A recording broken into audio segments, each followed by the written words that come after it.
దీపం చూపించేసిన తర్వాత అప్పుడు స్వామివారికి నైవేద్యం. అప్పటికి అవసర నైవేద్యం మీ దగ్గర ఏది ఉంటే అది.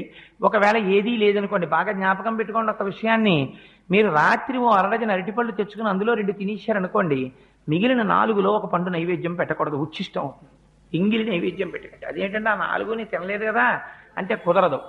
ఒకే అంచుకు వేలాడుతున్నటువంటి పళ్ళలో కొన్నిటిని మీరు తిని కొన్నిటిని నివేదన చేయడానికి వీలు లేదు. కానీ ఒక అరడజన అరటిపళ్ళు తెచ్చి 2 తుంపి పూజ గదిలో పెట్టి 4 పళ్ళు మీరు తింటే దోషం లేదు.